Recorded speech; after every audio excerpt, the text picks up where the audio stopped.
I got like top 10 in the country. I think I literally got to 10.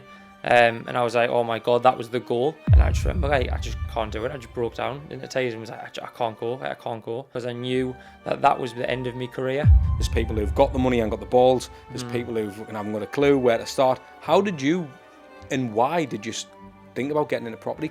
That sounds quite good, right? You don't actually have to go to work. And then say if you had 10 and you were getting like £500 a month off them, like you're getting like £5 a month, like to do not much. Like it seemed quite almost like a scam of where you're like, well, this can't be, like, how does this happen?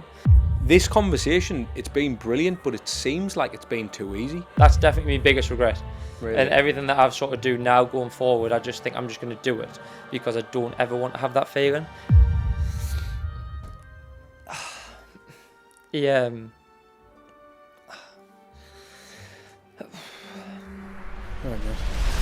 I was like, what have I done? I was like, I've just totally messed it up here. Like, I was like, I've just gone flat out and just totally mucked it up. Went in the backyard. There was like the garden was a mess. Like there was a little hatch, and I was thinking, oh God! So I lifted the hatch up.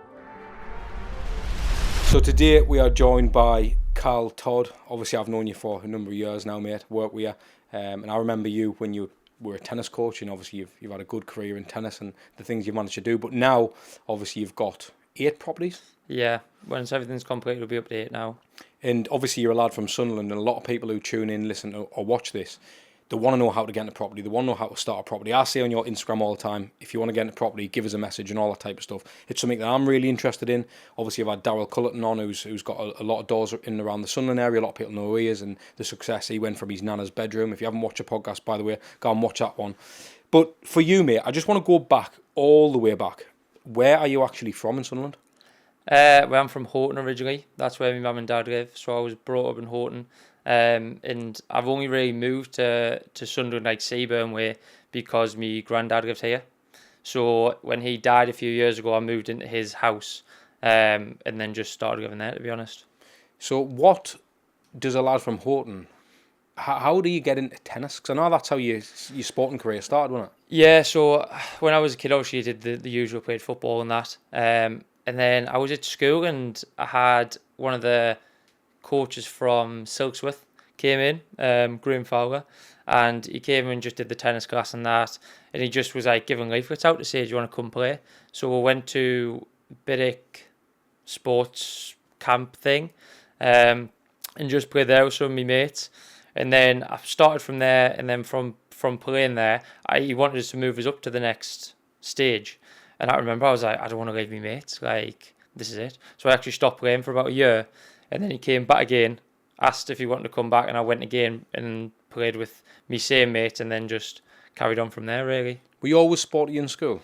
Yeah, I was always sporty in terms of I always did anything like running, athletics, tennis, football. I could do a little bit of everything. I wasn't really like amazing at anything. But like obviously playing a bit of tennis, you had pretty much any racket and ball skill I was pretty decent at. Do you think you find that and all? Because I know that I'm shite at tennis. I do like it though, and I used to play when I was younger, to be fair. And I know that I'm half decent at table tennis and all. Like it's just something. Do you think it is? If you kind of hand-eyes decent, you'd be alright across any racket sport? Yeah, I think a lot. Not even racket sports, because I think a lot of the time you need hand-eye coordination for everything. So like obviously like football, you're kicking a moving ball, like all them sort of things. So it's not really just racket sports, but it does help. And I think that's something that you do a lot, like, I don't know, when you sway rounders and stuff, like that sort of, that thing, you do a lot of that in school, especially when it's like, you either do in the summer you do football, because you just play outside all the time at school, or you go inside and you play badminton or basketball or whatever. And I think it helps in all aspects of that, to be honest. Did you have your turn in actually taking tennis seriously and wanting to progress that? Because I know your name rang in circles anyway, even before I knew you, about how good you were at tennis, but I didn't really understand tennis to a level of, real progression in a professional way. How far did you take it? So I probably, as I got older, I think I was maybe like 16, about 16 I think I was. And I got like top 10 in the country. I think I literally got to 10. And I was like, oh my God, that was the goal. And then to progress from there, I knew that if I wanted to get better, I would have had to go to America for on a scholarship or whatever. Because over there they take it a lot more. I say they take it more serious. It's a lot more. They've got more money and they can push you more into it. So I thought that was where I needed to go. And I remember doing my first year of A levels, and I got my results after the first year, and I was like, well, it was actually after the first few months, and I was like failing totally. And I remember my mum was like going nuts at us. She was like, "You're getting this and this, you're getting a U in that, you failed this, you failed that." And I was thinking like, what do I do? So we looked at the American route, and for America, you don't need like A levels to go off your GCSEs, and then you've got to do like a American style tests. So I did them, passed there. I was going to get the results I needed and stuff. I was like, right, perfect, this is it. I'm going to go to America. And then it just like hit home. I was like 16. I was like, I'm going to be away from home in a different country for like 6 months at a time. And I'd never been away from home. I was always a home person. I think the longest I've been away was like 5 days without my mum and dad. And I was like, oh my God. So I couldn't do it. I remember my mum was like, oh, like, do it, it'll be an amazing opportunity. And I just remember, like, I just can't do it. I just broke down into tears and was like, I can't go, I can't go. But I felt like I was more emotional as well because I knew that was the end of my career as a tennis player. I knew that I wasn't going to then, not necessarily progress anymore, but I sort of knew, like, that was the limitation unless I went, to try full time, which I wasn't good enough to do at that age. Do you regret that? Yeah. Do you? Oh, definitely. That's definitely my biggest regret. Really? And everything that I've sort of do now going forward, I just think I'm just going to do it because I don't ever want to have that feeling. Because like now I'm going to have to deal with that feeling of the rest of my life of the what if. Did you instantly regret it though? Because obviously when you didn't do it, you made the right choice. I didn't necessarily instantly regret it, but I instantly knew that my tennis career was over, and that made us a little bit sad. That I knew that I was never gonna do anything more in tennis essentially, because I knew that was the path that I had to take. And then when I didn't take it, it was part of like I in my head, part of us thinks like I didn't take it, so therefore I mustn't have wanted it enough, because if I did want it enough, I would have done it. So is there any players that you played with who are well known now back then? Oh yeah, so we've got a lad called Paul Jubb who went on to win the NCAA, which is like a massive thing in America. Probably is like 200 odd in the world at the minute. You've got a lad called, I've just seen him actually playing today, Connor Thompson, who's good. He's like top 1,000 just finishing America. Jacob Fernley, who you've probably heard of, who recently is like blown up massively. So Johannes Mundy is another one, a couple of good players. So these type of players are players that I'd sort of played in and around from all over the country, so I would see them at maybe tournaments and stuff. Some of them were a lot better than me when we were younger. But where we'd grown around and they'd gone. And I think part of us was a little bit like, could that have been me? And it might not have been me, but it's just like that, like, what if? Because only you know the hunger you had, only you Exactly. know your skill really deep down, like, would you have pushed that far? And because you've lived with regret, because of that, maybe it could have been you. But moving on from that, like, because I know that, obviously, when did we meet? Was it? Must have been 3 years? Was it 3 or 4? Might be. I think about three and a bit years ago, maybe. Because when I met you, you had condition athletes, and I know you were up David Lloyd, and you were coaching a lot of people, and your business seemed to be flying at the time. Obviously, you were creating content and stuff.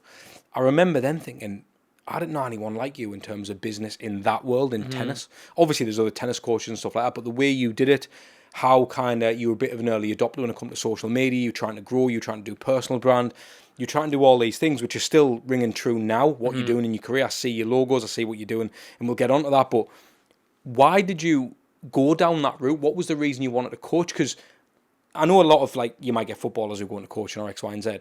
For someone who had that kind of talent, did it not almost piss you off to then coach people who you could have been there yourself? Do you know what I mean? Yeah, yes and no. Not yes and no, because sometimes you'd see players, and I think a lot of the time I look and you see them and you go, "God, like, they're really good," but it never really pisses off to think like that could have been me.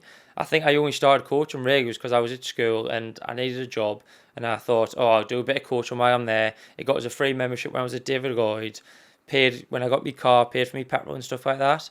And I think at the time I was earning like a little bit of money, and I was thinking like, God, actually this is doing all right. It's better than working in a bar, like pulling a pint. Do you know what I mean, for minimum wage? So I was like, actually this is all right. And then I quite enjoyed it, and I quite enjoyed seeing the success of players and people. And it wasn't necessarily even just like at an elite level. It was like, say, you go to a club player or even like a young kid who couldn't hit a ball can now hit a ball, and like seeing the smile on the face, or seeing an adult sort of be like, oh my God, I can play, I can join in with my friends. That's what sort of like got us and wanted us to do it a little bit more. How successful was that business?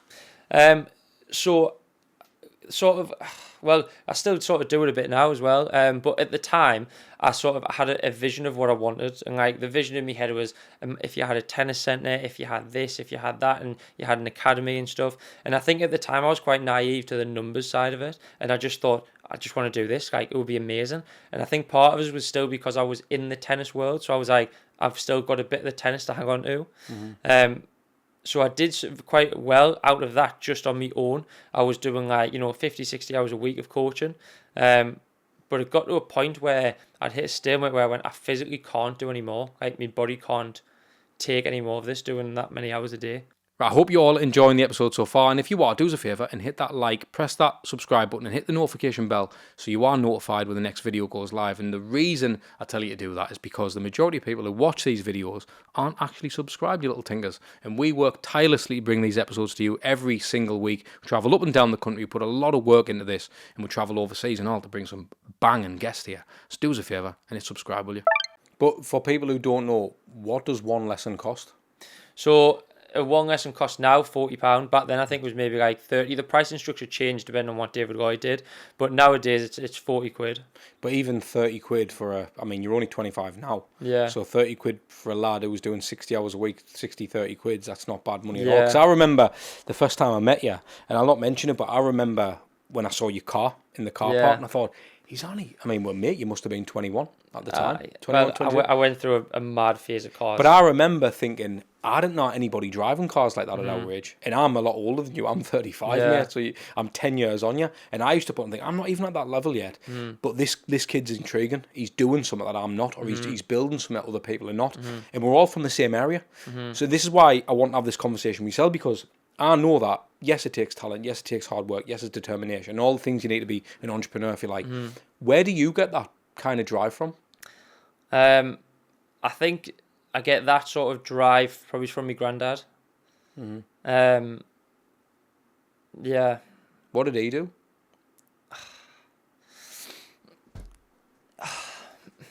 Yeah. All right, mate.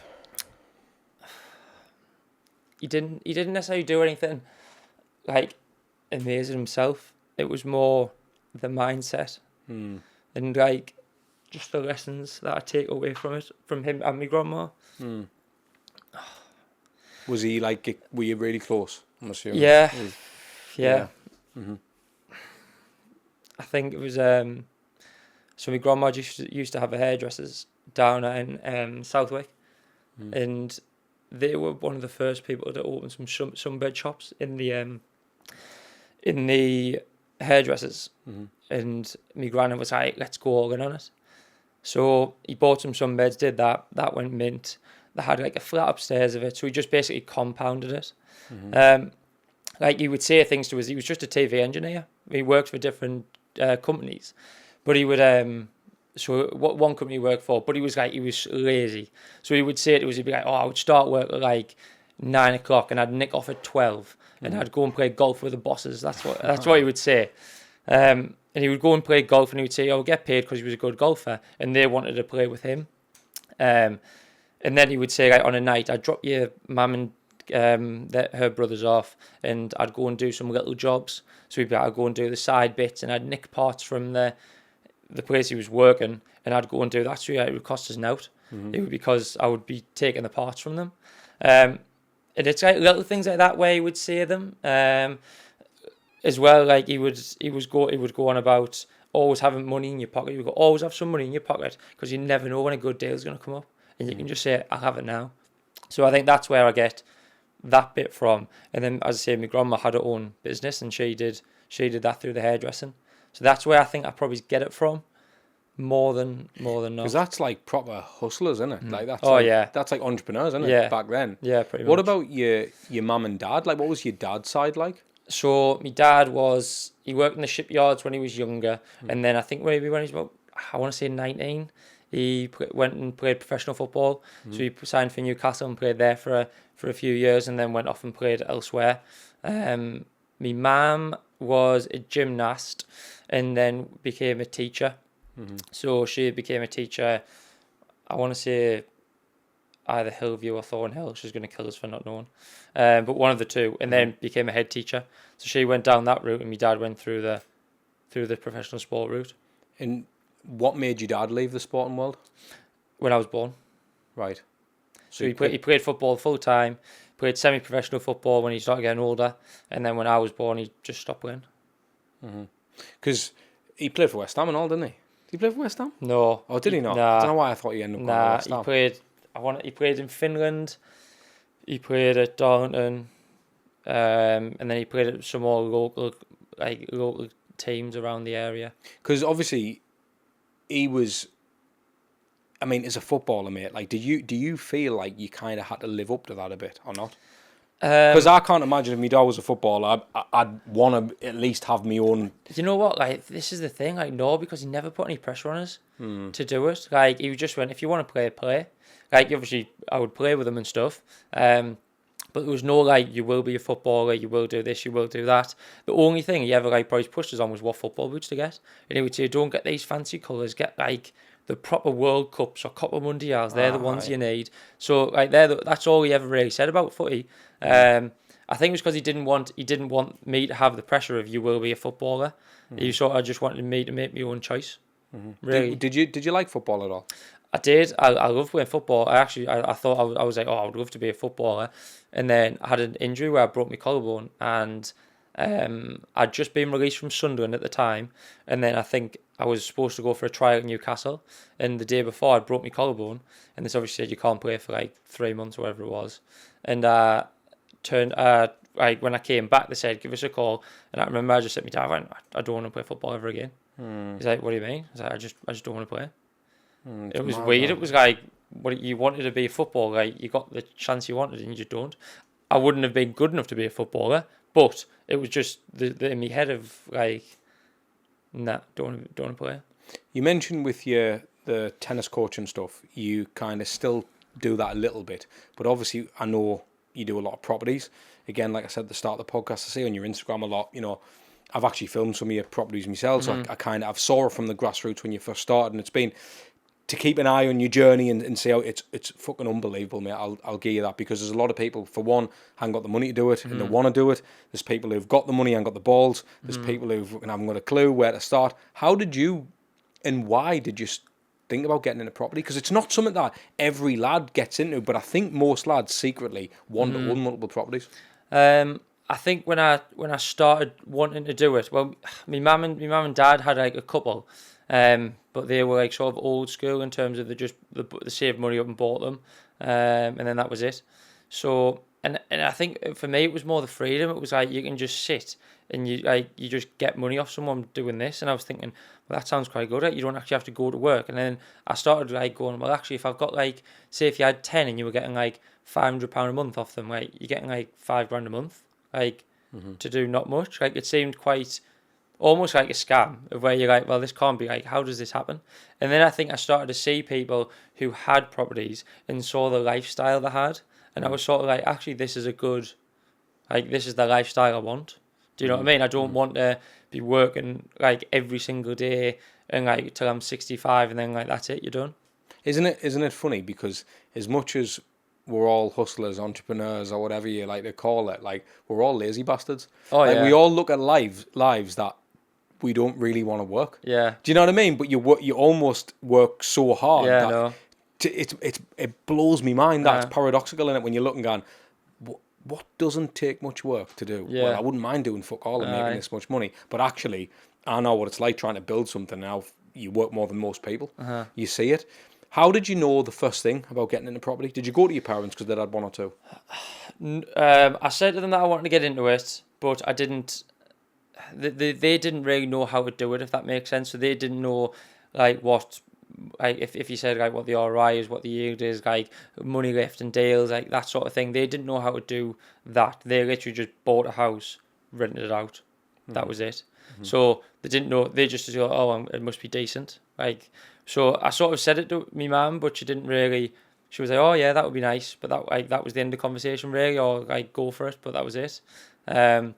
So I started just having a go online, and then I started like reaching out to people, and then like there was one bloke who I'd like when I decided I really wanted to do it, I'd said to him, I said like, "Were you teachers?" And he was like, "I don't really do like mentor and stuff." I was like, "I know, but like I really want you to teach us." Is he local lad? Yeah, John Buck. Right, okay. So I went and he was in the training club, and I'd messaged him and just said, like, "Can I meet you for a chat?" And I went down and just said to him like, "Look, like, do you do any mentoring and stuff?" And he was like, "Oh, not really, no." And I sort of kept messaging him, just like being persistent, because I was like, I want to do it. And he was the guy who was local at the time to do it. So I was like, oh, perfect, I want that. And then he started doing like a mentor and stuff. So then I started to jump onto that when I first started it. So for people who don't know this, right, where you are right now, how many properties have you got? How many doors have you got? What's your plan? Are you flipping? Are you renting? What are you doing? So my plan's to rent. Like my end goal is to rent, just because I want cash flow. So ideally, I want to be having money coming in every month, where I've got a lifestyle that I can choose on my terms, rather than having someone dictate what I do. I've got 8 at the minute, and I mean the goal is to get to 100. That's me aim. Once I get to 100, I feel like that'll be the number that I want. Are you thinking like commercial then, or land, or? No idea. I'm just going, I want 100 properties that are cash flowing. That's my goal. So what do you say? I'm going to ask you the question, devil's advocate. Like, what do you say to the people who say, like, they're a bit bitter towards landlords, who are, you know, because there's a lot of people out there who can't afford one mortgage. Then you get landlords coming in having 100. Like, what do you say to those people? I think that the thing is with them sort of people who are saying I can't afford to have one mortgage or whatever, right? That's fine. Like it's not for everyone. I had someone the other day. I was with my girlfriend. We were sitting in the pub and we were just talking. And she was actually she literally started slating. She was like, "Oh God, these private landlords charging a fortune for rent. I can get it off the council for this and all that." And I was like, "Oh, I class." Thinking like obviously she didn't know that that's what I was doing. But I just think it's not as easy as everyone thinks. I think everyone just thinks you just pay a mortgage. But like from when I started doing it, the first like 3 were just a nightmare. And like you've got to have like balls really to do it, because it goes so wrong and you're like sitting there going, I've got this much debt and blah blah blah blah. Like, and you've got to find a way to get out of it. What went wrong? So the first one I bought off someone who I still like sort of get my know off now. And it was a great deal, and what we're going to do is a flip to build some cash flow. And then as I was going through that process, I was like, okay, actually I'm going to rent it instead, because that's what my goal is. So I thought I'll align that with my goal. At the time I wasn't sort of as educated as I am now, so I just bought it cash. I think it was 70,000 cash, and then the refurb was about 30,000 as well. So it was like 100 grand all in. Obviously you need to add stamping that on, but so yeah, it's about 100 grand all in, say. And I bought it all cash, but what I didn't realise is when I bought it, there was an issue with the title. So they didn't have a title name for who owned it. So when I went to mortgage it, they then said, oh, you can't because there's an issue with the title. And I was like, right, okay, so what do I do? And they were like, so what you need to do is you need to have a mortgage offer to then speed that process up, because they said it could take 6 months. And I was thinking, you joke with me, the renovation's taking like 4. Between buying and that. It's like, so I was like, it's a year pretty much by the time it all gets sorted. So, because then I couldn't get a mortgage offer without having the title, unless I wanted a stupidly high rate. So I was like, oh my God. So that was like a nightmare doing that. Eventually that got sorted. And then I got there was another 2 that had came up while this was happening. And I thought, oh, right, that seems like a great deal. That, right, the numbers were class. They were supposed to be turnkey, which is like you just buy it and there's nothing you need to do, and you can just buy remortgage to a higher value. So you've bought at a discount essentially. And I was like, perfect, amazing, sounds good. Trusted the bloke who did it. And then I was on holiday and I'd completed on them, and I was so excited. I got back, I was like, I can't wait. I came straight from the airport, straight to the house, went in, and I was looking at the walls and I was like, they seem a funny colour halfway down. Going around thinking it's the same in everyone, and then looking thinking it's not really turnkey, it might need a bit of paint, a bit of this, blah blah blah. Went in the backyard. There was like the garden was a mess. Like there was a little hatch, and I was thinking, oh god. So I lift the hatch up, and there's just weed and everything, and soil and compost under this, in like a cellar.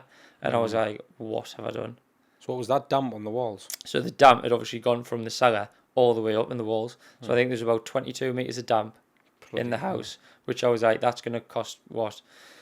Probably was about £4,000 to fix, £5,000 to fix that. Then painted all, skirting boards, like everything. I was like, oh my god. At this point, are you going in with a cushion? Like, are you being clever, or are you thinking No. at every chance I could wipe myself out? So at that point, I had that house, had the first house that I'd bought, which was going through. I'd bought these on a bridging loan, so I found out about this thing called bridging loans, where I could basically buy a house. The company would lend us the money, and I would have to put the deposit in. So I think the deposit was about 30 grand. So I went, perfect. I was like, don't have 30 grand, but I like the numbers. So I said, I'll tell you what I'll do. I had 20 grand. I had 10 grand. I borrowed 10 off my mum. And then I thought I'll get 2 credit cards for £5,000 and max them out. So I paid the 30 grand deposit, thinking a few months I'll be in and out of this deal nice and quick. The bridging loan was for about £100,000, I think it was, at the time. Paying 1% a month on that, so you're paying £1,000 a month just to have that money, and then you go straight onto a mortgage. And then when I opened up the floor and saw all that, I was like, I'm like in so much shit. Yeah. Did you sort that out? Aye, so it got sorted eventually, but I didn't have any money for a refurb. So I was like sitting there going, I've got no money. I'm like, this one's like coming in, but it's not coming in yet. I'm paying £1,000 a month out of my own personal money just to have this house. I can't even afford to pay people to like do it up. Do you think about quitting? Oh, I was like, what have I done? I was like, I've just totally messed it up here. Like, I was like, I've just gone flat out and just totally mucked it up. Do you know when you got the credit cards and maxed them out? I Yeah. thought you couldn't buy property with credit. So you couldn't buy that. So you couldn't buy it on the card. But what you could do is you could pay like, I paid it over the phone. So I rang them up and just said, oh, can I pay like the installments that I needed over the phone? And they said, oh yeah, no problem. So I paid for it that way. Right, over I the see phone, what you mean. and just use the, like, because obviously it said like you can't like get cash out or transfer. So I'd say, can you pay the balance on me cards? And they said, yeah. The thing is, with the rental game, Callum, like, it's a volume game though, innit? Because if someone's in your house and they're effectively paying off your mortgage, and say your mortgage is £500 a month, you're not charging them a lot more than that, are you? You're not charging them double. So you might be making 100 to 150 quid a property, I'm assuming. Like, surely the yield's not that much. It just depends. Like, at the minute, the rents are really high, and it depends what the numbers come in at. So I'll just give you an example of one that I'm doing at the minute. I've just finished that, actually. I bought one in Fordham Place, just next to the hospital. And I bought that for 75,000. The refurb was 14,000. And the end value was 125,000.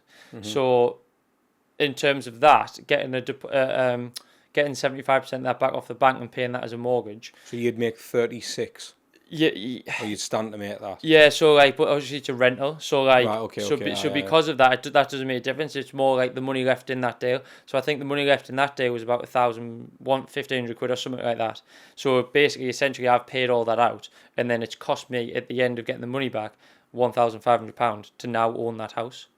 It's mad, that, me rent, me mortgage payments maybe like, I think it's like 400 and something, but me rent for that is 900. Right, bloody hell. So my rent's 900 and me mortgage is like 4 something. That's because you put a lot of money into the house though. So the house was basically, it's been to now pretty much brand new, but that's just in that area. That is what the rent is going for. It all depends. If you buy a house for 75 grand and rent out for 900 a month, it all depends on the area though, because like there's one that even street. Yeah, like literally it is. You could go along one street and it would be worth one price, and you go to the next street and you'd be like, not a chance. So it literally is area. It's very like area and sort of what's around, because obviously with Sunderland being there, you're right next to the hospital. So like student nurses and stuff, they'll pay more, because if you think, they'll be like, I don't want to go to the hospital, I don't want to pay for parking in the hospital. So they'd probably rather pay a bit extra to live opposite the hospital, so they can just walk over. Yeah, that's fair enough. So then I can get more rent out of that. Do you use any kind of management company or out for your rentals, or you? No, so No. I just do all that myself. Do you really? Yeah. So what's the kind of, when you're managing that many properties, what's the biggest headache?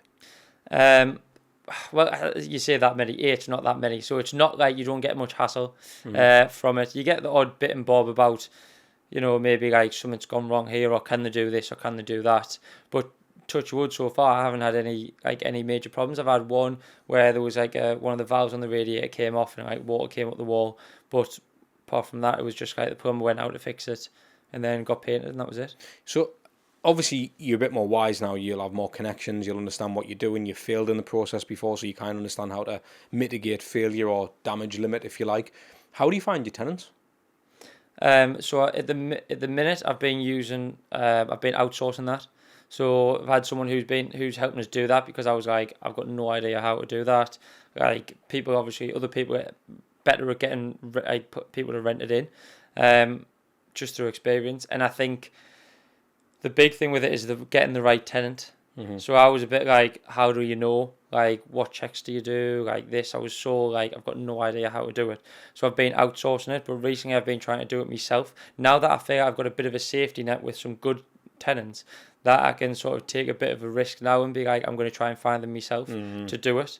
My girlfriend's wanting to try and get into the management side as well. So I'm letting her do that to try and get her a bit of confidence to do that, and also then it'll help me in the long run. So for other landlords who are maybe just getting into the property world or whatever, maybe buying the first one, they want to rent it out, what are the signs to look for to ensure someone's a good tenant?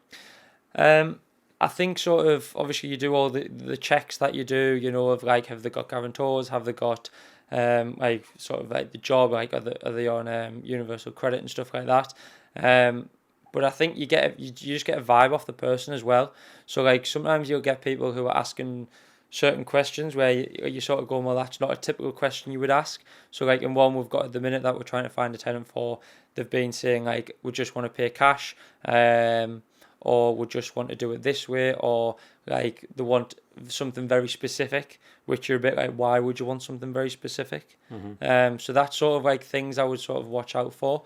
But when you go and meet them as well, you do just get a bit of a vibe from them to see if they're a genuine person, to see what they think of the area, the house. And I think having a conversation with them about why this area, or just in general, like, do they work near it? Have they got a business near it? Like, how long they're looking to stay here for? Because like just going through them little questions, you get an idea of what they're doing. If you've got someone who's saying, I'm looking to stay here, and like one of the tenants who I had was saying, can we put our own blinds in, and like, can we just paint this and can we paint that? Now I'm like, can they put built-in wardrobes? And I'm like, well, if they're doing that, then they're obviously wanting to stay for a while. Is that what the goal is? Obviously long term. Yeah, you want them in long term, because you just reduce turnover from them. What about DSS? Do you accept that or not, or do you try and stay clear? No, I do accept it.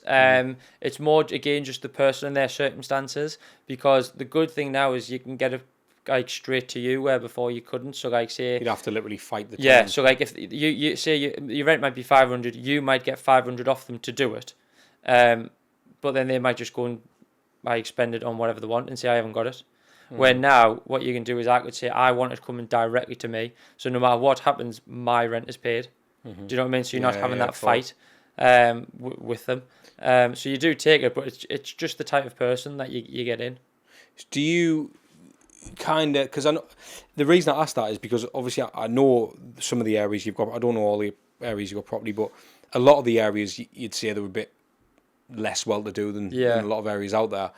Is that a strategic move from you to go? Because obviously the property going to be under market value, I'm assuming, but is the goal not to find nicer properties to have, I don't know, more yield on them properties, or does it not work like that? Are you better off getting a bit of a shithole? It doesn't really work like that. Sort of the goal, the ideal situation is you want to find a good house in a good area where the prices aren't too high. So like, because if you start going into like hundreds of thousands, then you're not actually making any money off it. Because like, say if you've got a mortgage for £200,000, like imagine the size of that mortgage, but the rent increase with the mortgage doesn't work. You can't have you know, a house that's worth like 200, a mortgage of £200,000, and then be charging, going, oh well, actually now I can just charge 1,500 or £2,000, because it's like, well, no, that's not how it works. So what's a sweet spot? Would you say about 90 grand, Kip?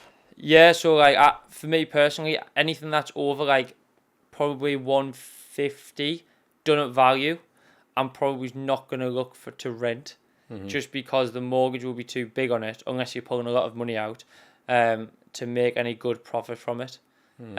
Also, personally, I don't like to have too many really high end, because I always think, like, let's say if I'm charging, just say for argument's sake, my mortgage is like 700 or 800 quid, and I'm, you know, renting it for 1,200 or 1,300. Like, if that tenant leaves, you're paying £800 of a mortgage. Yeah, true. Now that might be two of my other houses profit just to pay that one.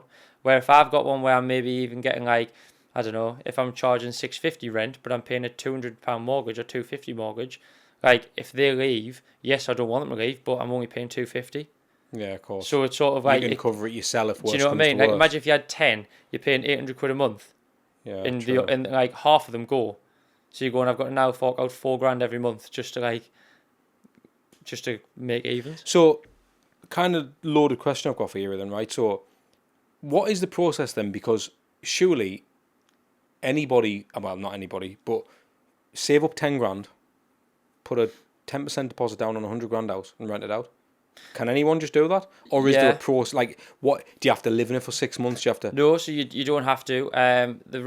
There's lots of different ways of doing it. You could, if you do it on your own, so you don't set up a company, you can put a 10% deposit down. Problem with that is that when you come to tax at the end, is that you can't claim back your mortgage payments off your rent. So let's say if I'm renting it for £500 a month and my mortgage is £250, I'll get taxed on the £500. Right. You can't go 500, take off 250, then get taxed on 250. Right, okay. So essentially, you're like paying a lot more tax as the numbers get higher. So the best you're paying 20% on £1,000 mortgage. So would you say from day one then set up a limited company? I would personally. And can you just buy a property through a limited company? Like, yeah. So, but how would that work? Because let's just say Joe Blogs sets up Joe Blogs Limited. Sets that up now, buys a property. That account's got no money in it. So you can just you can just transfer money from you to the company.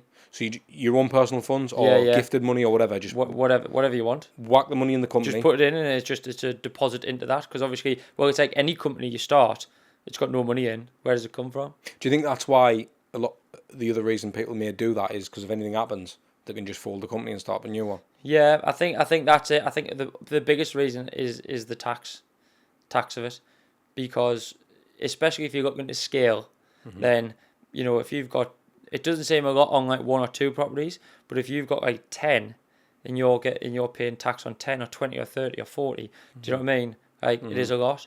I think also as well, I mean, obviously in a long time, like inheritance tax. So when you say on your Instagram, if you're looking to get into property, give us a message. What are you telling them? So like, because I think a lot. Because are people, sorry to cut you, are people coming to you saying, Cal, I've got 50 grand tucked away, I want to get, all the people say, mate, I've got no money, but I really want to, like, a bit of both. Really? I've had some people who say, like, you know, it's not like I get messages, like hundreds of messages a day or like that, but it's like I've had a few people who I know, or who have probably like just watched us for a little bit and have just said, like, I've got no money, like, what are the things I need to do to start, or like, can you point us in the right direction? But I've had some people who've gone, like, I've got money and I want to buy, and sort of like, where do I go or what do I do? So it's just sort of like, and I think some people are like, honestly, it blows my mind how many people sit on money and have got, like, say 50 grand, 100 grand, and they're just sitting there and they're like, yeah, I probably should do something with it. And I'm like, either I can help you buy a house, or if you don't want that, I can buy a house. What do you get out of that? So we'll charge like a sourcing fee. So if you wanted to buy a house, I might say, I'll tell you what, I'll help you do it and I'll charge you a fee for it. Or you might say, actually, I just wanted like some return on it. And you might say, I'll give you like 100 grand, and I would say, I'll give you like a 10% return. But what I mean is, okay, so I'll put it to layman's terms, because I know there's a lot of people, mate, and I love learning about this, mate, to be honest. There's someone watching now. In fact, it's me. I messaged you at night, Cal, I want to get into property, mate. I've got 20 grand. What's the first thing you're saying to me? I'm asking you, what's your goal? What's your end goal? Are you wanting flips? Are you wanting... What would you advise? I would go into rent.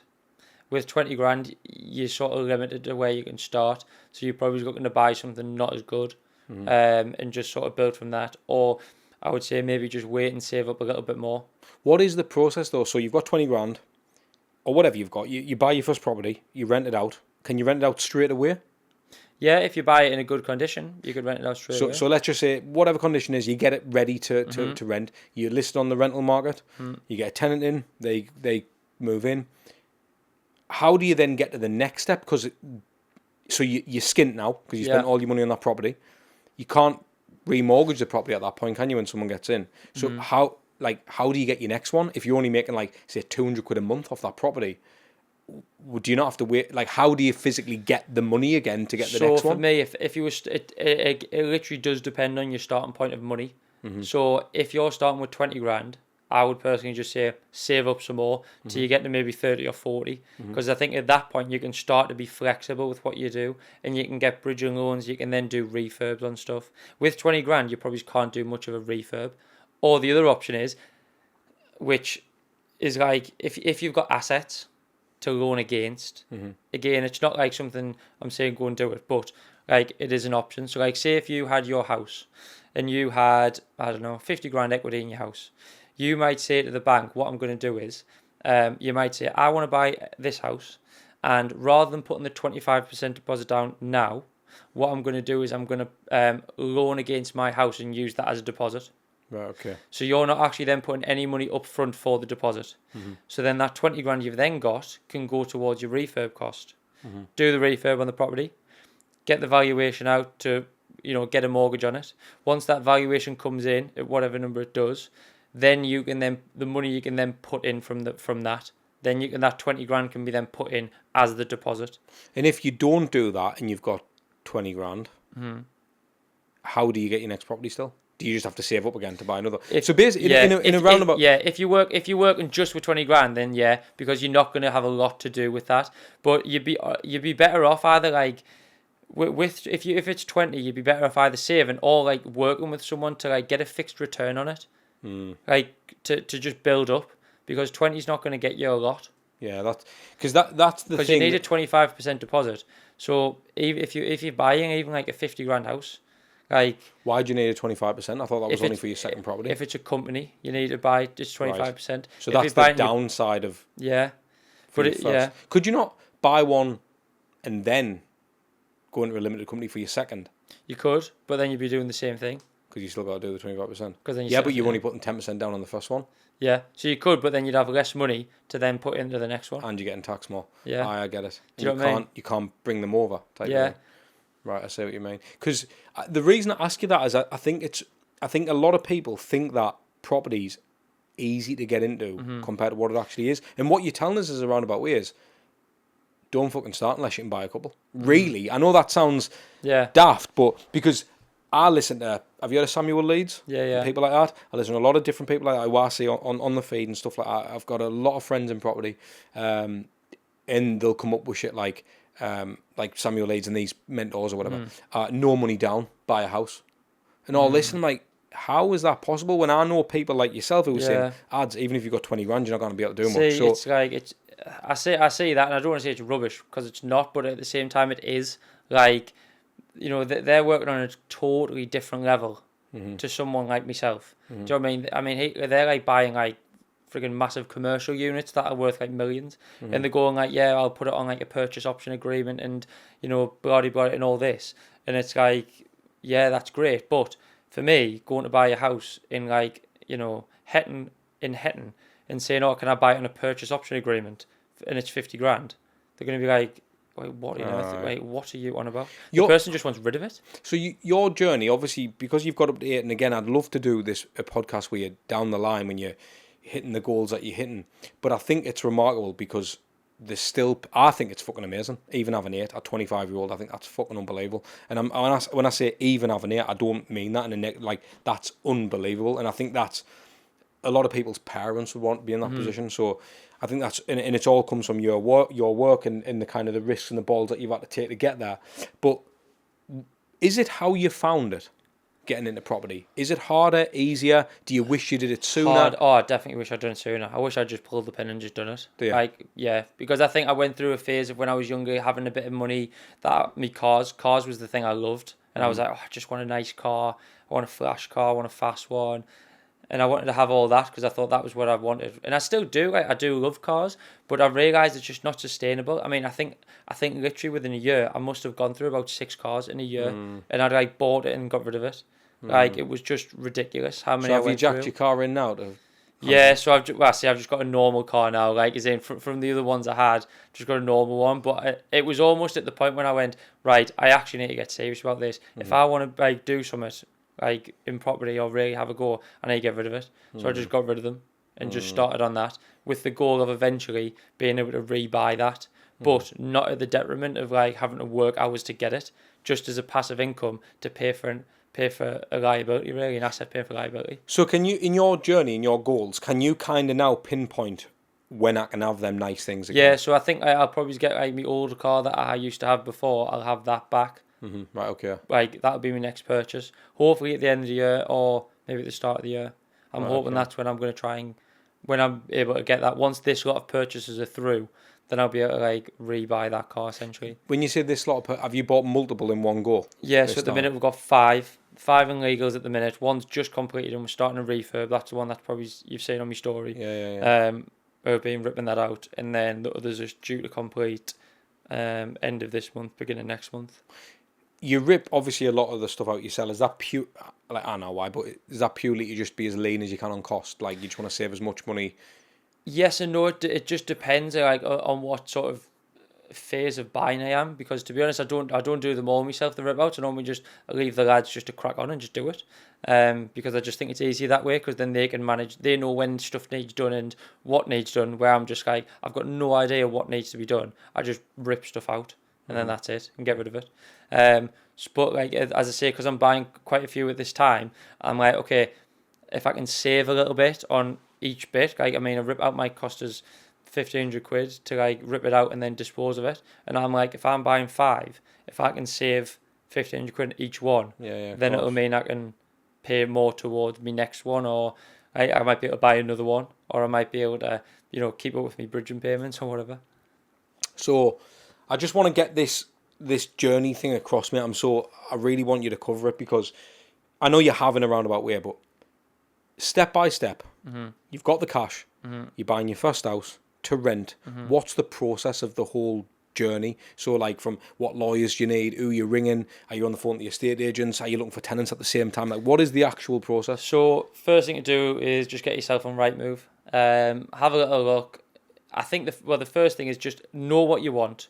So once you've got a very clear picture of what you are wanting, then you can go and look for it. Because it's like just going, I want a car, and then going, you're just looking and you don't know what. So you've got to have an idea of what you want and what the goal is. Once you figure that, you can work backwards and go, okay, I want to have, say, if you're going, like for me, I was going, my ideal tenant is a family, because they're going to be in it for a while and they're going to want to stay there. So for that, I probably need a 2, ideally a 3-bed house. If I can get it as a semi-detached, that would be great, just because it's probably worth a little bit more as well, and people want that, so they're not having someone either side. Also, then I might go, okay, it has to have, I don't know, like a dining room and a living room, but then it might need 2 bathrooms, or it needs 1 big bathroom. So like, they're the things I'm looking for. And then I work back from there. So the first thing I would do, as I said before, is get on Rightmove, have a look for the house you want. Have a look at the comparables of it. So you're looking at what the street like value is. So what is the value of that street at the highest point? So let's say if I'm looking at it and I'm going, right, so that the best house on that street is worth 125,000. So looking along there, right, what do I need to buy this for? So you're looking at it, okay, if it's worth 125,000, but it's listed for like 120, then there's no point in doing it. Do you know what I mean? You need to buy it at a discount to be able to do a renovation and then remortgage it at that high value and then pull your money back out. Does that make sense? Yeah, but you're not pulling it back out if you rent it out, are you? Yeah, because you refinance on the mortgage. Oh, right, okay. Do you know what I mean? So you remortgage and pull all that money you've just put in out. But you need to have that gap to do it at. Yeah, I'm with you. So once you found the ideal house and you go, the numbers look right, I'm going to go and view it. So you'll ring the estate agent, book a viewing, go and view it, price up your refurb. Now that's probably one of the biggest bits of making sure you get it right, because I know, like, if you miss a couple of bits here, you think, oh well, it's about this and it's about that. If your about this and about that is 500 quid higher on everything, you could be paying an extra $5,000 on top of whatever. So how does that look? Do you take someone with you to the viewing? No, so when I go, I'll go and I'll on my phone I've got like a template sheet of like everything that could possibly that I need to add in for me costs. So like rip out costs, kitchen, bathroom, flooring, decorate, skirting boards, everything. So when I go there, I measure each room, see the size of the room. Once I've got the size of it, I know then, based on what my builders provided us with, I know how much it'll cost to do each bit of work. Yeah, but we're talking about your first property, so you don't know any builders yet. So do you get what I mean? So yeah. Are you then? Would you take someone with you to view your house to be like, right, how much would this cost if I want to do X? Because you don't know now at this point. Yeah, I'd probably say if you'll probably know someone who's a builder friend or someone who has an idea. Do you know what I mean, of property? Like someone might go, oh, I'm handy, so I'll know what rough costs. So you could maybe take someone like that. I mean, ideally, you've probably done a bit of research beforehand, so you've got an idea, or reach out to someone who does know. So like myself, if someone reached out and said to me, like, what would you do? Like, I've had people before saying this, and I've messaged them back going, mate, like, I think it's going to cost this and it's going to cost too much. And I'll happily explain why to them. Do you know what I mean? So just reach out and just ask people. But yeah, take someone with you to go on the viewing. If you want, get a price for it. And then once you've worked out how much it's going to cost and the numbers wise, you can then offer at the estate agent. So you ring the estate agent up, say, right, I'm going to offer this amount of money. Once they've done that, they'll either accept or decline it. Obviously, if they accept it, you'll then go through the process of then, right, and I need to pay me deposit, have me mortgage or me bridging payment or whatever come in. Once you then go through the legals and everything, you complete and then start your refurb and go through that. Right, I see what you mean. So it's like the process. There's a lot of moving parts that I think people don't think about. So like, when you before you buy, like, I'll go through one of mine. So I'll look at it, I'll view it. You know, I've got to then ring me broker and say, right, I'm looking to buy this house. I need a bridging loan on this house. And so he'll take the details for that. And then why do you get a bridging loan? Because surely you've got the money now to do it. Just faster. That's faster. I can buy multiple at a time then. So if a house can anyone be approved for one of these bridging loans? Yeah, like obviously you go through your credit check and stuff like that, but you can because they charge higher interest payments on them. Right, I see what you mean. So you can get them. It just means you can do deals faster. So at the minute I couldn't buy 5 off the bat, but with bridging I can buy 5 because I've just split it. So if I had 100,000, I've split that 5 ways. Your goal is to get 100 doors, all right? Your next goal, that is, well, get to 10, 50, 100. Do you, again, this is just a personal question, when you're helping someone, are you not almost like, I want the fucking deal? Do you know what I mean? Like, if that's your goal and someone's actively trying to come to you to find good deals, why are you gone, that's a banger, take that? Like, why haven't you got it? Because sometimes I might not have the money. So like at the minute, I've got 5 and I can't afford to buy any more. So I'm like, if a deal comes along my way and I'm like, I want to buy that day. Like at the minute, there's 2. There's one today that was going on to auction, and then there's another one that we're trying to sort of get a number on to see if we can get that. But I can't buy them. I would happily buy them if I could, but I can't because I haven't got any money. So I either reach out to investors to say, can I have money and I'll give you a fixed return on it, or I'll source to other people. So other people might, like, someone messages saying, oh, like, have you got any deals or whatever? And I was like, oh, actually, yeah, this one has came up. What's a fixed return? How does that work? What do you mean? So if you said I'll give you 100 grand, I might say I'll give you a 10% fixed return. So over a year. So at the end of the year, I'll give you 110 back. All right, I see what you mean. So it's basically people who don't want to get into property, but they're like, if I would leave it in the bank anyway, and I would get like 3%. What's the rules on selling and renting property out to family members? Not 100% sure because I don't do it. Because I would, purely from an idea there, I was thinking, could you not just get a property and just whip one of your family members in? Because that's ultimately, surely that's the best tenant, sorry. Like, because it's your family. Yeah, yes and no. I mean, personally, I don't think I would do family because you just hear so many stories about, I had my cousin in, I had this in, I had that in, who were a family member and didn't end up paying. Right, I see. And then you can't. And then you're in a sticky then- situation because you're you're like, not gonna well, let I them. need you to pay, or they're going, I can't make payment this month. What? Okay, then. What about tenants' rights? Is that something to worry about as a landlord? I think it's becoming more strict, definitely. But I think if you get the right tenant, it shouldn't be a problem. It's more about if you don't do the property to a good enough standard, then you'll get a bad tenant in usually. Do you know what I mean? Like if you've got an old dated kitchen, like bits of floor are coming up, it's not the walls aren't painted nicely, blah blah blah. Then it's a little bit like, well, you're not going to get a good tenant in. You're going to get just anyone in. So what about like, because you hear a lot of stuff in the media, you hear a lot of people, I mean people I know have said it to me, like it's not the time to get into property, didn't get into property, don't get into property, capital gains, all these things, like it's a scary place to be. Clearly it's a good time to get into property. I think to be honest, I think it's like anything. Everyone's got their opinion of whether it's good or not, when you should, when you shouldn't get into it. Like from experience, I just think you just start. Like if anything, if you can make it work now. Like in my goal, I'm going at the minute. You're probably paying really high mortgage rates compared to what you have done, like over the last however many years. So like, if it's working now, in a few years, in like 5 years' time, when I come to remortgage these, and the interest rates drop, like, do you know what I mean? So you're going to be winning even more. So like, you can still get into it. Yes, it's a bit harder now, but there's no reason you can't, because it's like everything works like together. So like, mortgage rates go up, and rent goes up. Who should get into property, Carl? Who's the perfect person? I know you're going to say if you've got money and you've not done outright, but like, how much money do they absolutely need?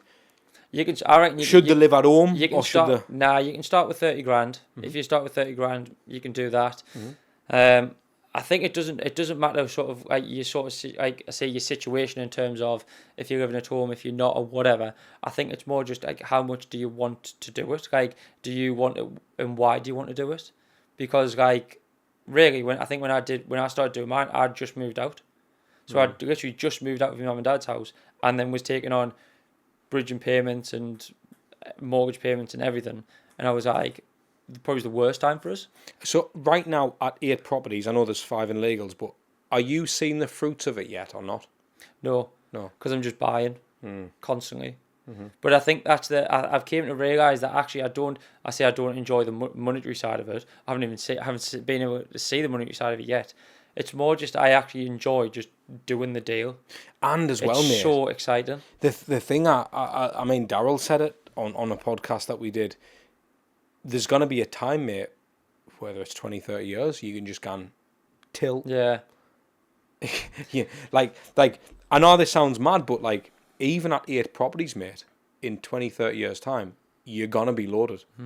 Like I know that sounds mad, mate, but if you hold on to 8 properties for 30 years and all mortgages are paid off, and each one's you're gonna have £1 million. You know, I know that's not in the grand scheme, and that's not. But what I mean is, like, I know that's not a certain level of wealth, but it's nice to know that that's bigger than any pension's ever gonna pay you. In your career. Do you know what I mean? I know obviously getting to 100, then you're looking at a different kind of wealth, but. Do you have a plan to go into the commercial side, or you're not? Not at the minute. No. I think I'm so new into it really that I shouldn't even be looking at that area. No, but the reason I ask is, you get one commercial property, it's the same as having 5 rentals. Yeah, and I think definitely. But I think there's a lot more risk involved in terms of like monetary risk. So when you're starting out, like, you know, most people who I know who have got into commercial have maybe got like 30 or 40 properties behind them of like single buy-to-lets. So they're generating a big cash flow already, and then they're moving into that. Do you know what I mean? So like, because you're saying it generates 5 times what that would, it's the same as 5, but you've then got to have the money to buy, like, as though you're buying 5. Yeah, I get that. Do you know what I mean? So like, you're not buying a commercial like 50 grand. But surely, if you got that one commercial, it's like one headache instead of 5. Oh yeah. Do you know definitely. what I mean? So from a management of business point of view, it's kind of. But then I suppose it's more money to start with, isn't it? So it's like. I think it's hard because you can look at it both ways. You can look at it as it's one headache, but also if that person leaves. Yeah, that's fair. You've got one. So like if you had 5 commercials and that was it, you'd go, if 2 leave, you've got 3, and then you've got to pay them payments.